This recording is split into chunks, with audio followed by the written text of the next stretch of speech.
And welcome to another show. Well, good news, there's new hope for patients fighting rare, aggressive form of cancer that impacts people in the prime of their life. FDA grants epithelioid accelerated approval for treatment of advanced epithelioid sarcoma. Now, we're going to learn about this important advancement in treatment and the risk factors and the symptoms to look out for. I have special guests with me today, Victor Villalobos, MD and a Ph.D, an oncologist and sarcoma specialist with the University of Colorado School of Medicine, and Sandra Griego, epithelioid sarcoma patient, and I'd like to welcome you both. Hi, guys. Thanks for having us. Well, cancer, it's a disease that almost all of us will face at some point in our lives, either personally or with a loved one. But it's not usually something that we're faced with when we're in the prime of our lives. Victor, what is epithelioid sarcoma, ES? So epithelioid sarcoma is a class of cancer, part of a class of cancer called sarcomas. And so sarcomas as a whole arise from connective tissue, which could be muscle, bone, smooth muscle, nerves, etc. They make up about 1% of all cancers, so quite rare. To complicate things further, they actually arise in pretty much any part of the body and can affect any age. So these are tumors that can affect children all the way up until adults and older adults. And so because of their rarity, it's incredibly important if someone is diagnosed with a sarcoma, I would highly recommend that they actually see a sarcoma specialist at a high-volume sarcoma center. And finding a center like that can be easily done by looking on the websites, particularly the Sarcoma Coalition, to get more information about where they can seek care. All right, we'll cover that definitely a little later in the interview.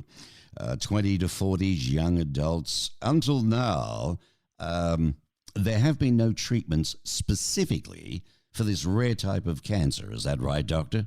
That's correct. And so while there have been more general therapies such as surgery, radiation, and other chemotherapies, whether they be chemotherapies or targeted therapies, more recently there's been a drug that's been conditionally approved by the FDA called Tazverik. Tazverik works differently than other systemic therapies and has been approved for use in patients ages 16 and above for locally advanced and metastatic epithelioid sarcoma. Tazverik. I think also I've got a site here for this if people would like to look it up, www.tazverik.com. It's spelled Tazverik, Tazverik.com. Now, although the recent FDA approval, it's great news, doctor, but what are the risk factors? I mean, symptoms and treatment options for the young patients with ES? So that's the frustrating part about this disease, that there's not really any necessarily risk factor for developing it. It can affect anyone in any stage of life.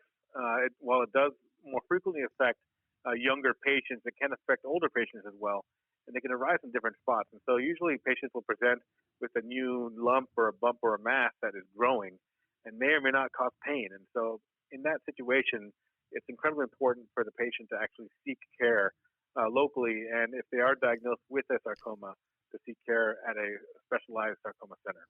I'm speaking with Dr. Villalobos. You have a patient with you by the name of Sandra Griego, who will share her personal story of living with ES for us. Sandra, welcome. Thank you. When did you first suspect that something was wrong prior to your cancer diagnosis? Well, I remember it clearly. It was May of 2015. I was at the gym working out, and my left arm just started to tingle, the pins and needle sensation. And after about 15 minutes or so, it did not go away, so I went home. As the days progressed, the feeling got more intense, and I was starting to lose function of my arm. So I went to my primary physician, and she sent me to physical therapy. That did not work. I saw many doctors, had many tests done until I had a biopsy. And Dr. Villalobos had to let me know that I had epithelioid sarcoma at that time. It was also a very scary time for me. I bet you it would be. If you don't mind sharing with us, can you tell us about your personal struggle with ES? I am managing my daily tasks. I work all the time, but my main goal today is to bring hope that there is more research and to raise awareness for epithelioid sarcoma. So, well, for somebody that's, what you've been through, what advice do you have for other people faced, with a rare cancer diagnosis like this? If you suspect anything at all, please go see your doctor right away. Do not wait. So what do you think it means overall, other than, great news, but to have a new treatment option available for ES patients? There's been nothing. I guess it's like a miracle, huh?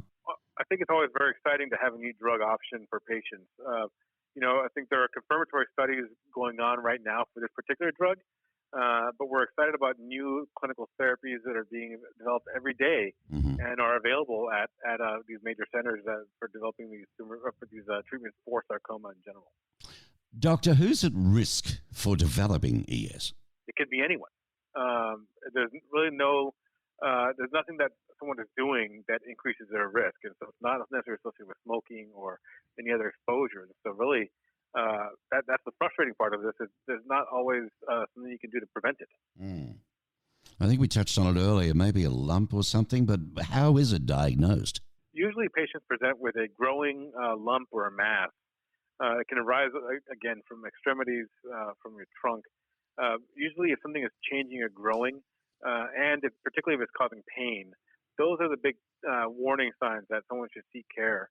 If they develop a mass that is concerning for a sarcoma, I cannot stress enough how important it is to be seeing someone, particularly a surgeon that is experienced in sarcomas, to prevent a very common occurrence of something called an oops surgery, where they suspect this as a benign finding, but then they find that this is actually a cancer.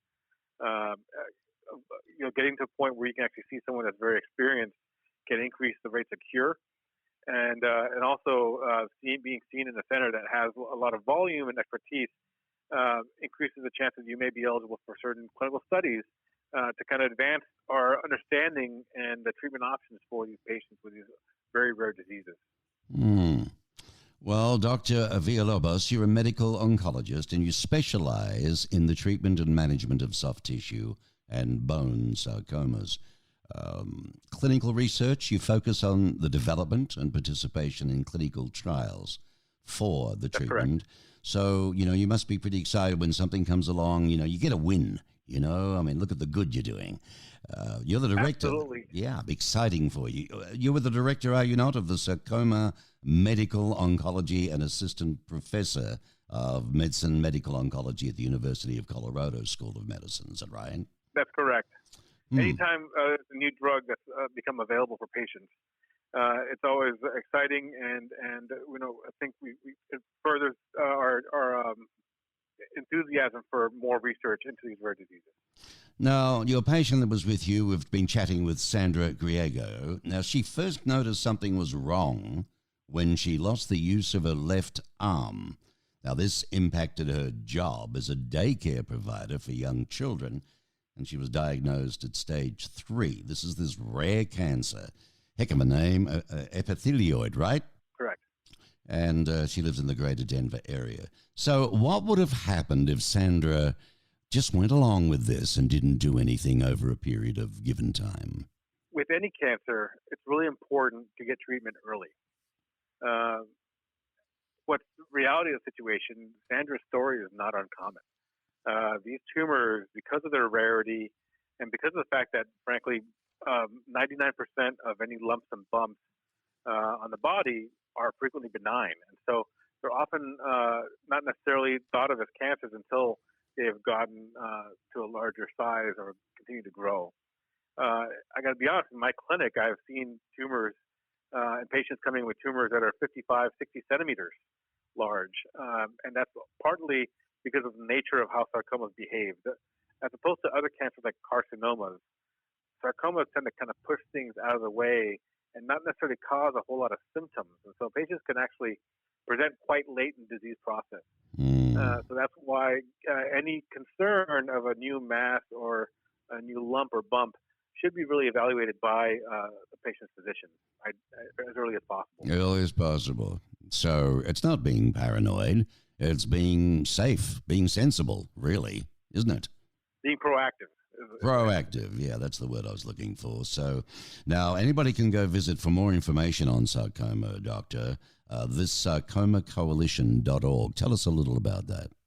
So that is a website that has a lot of information about different types of sarcoma in general. Again, these are rare cancers, about 1%, but there's over 50 to 60 different types of sarcoma, which require different types of therapy and approaches to therapy.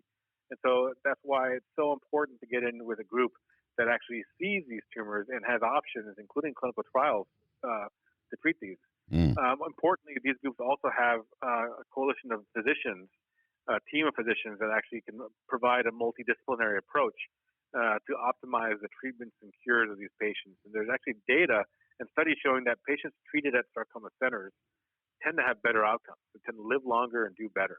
Right. And so with a rare disease, you want to see an expert. Yep, that's good. And the FDA, they're working overtime at the moment. There's no doubt about it. But it was great Absolutely. that they accelerated approval for the treatment of this disease. And this new drug, the Tazverik, including full prescribing information, pre-prescribing information is www.tazverik.com, TAZVERIK.com. Well, thank you, Doctor, and thank you, Sandra, for sharing. Great information and really good news. So thanks for sharing time with us today on the Business Radio Network, and I wish you well. Thank you for having us. You're most welcome. Thank you for having us. All right, goodbye now.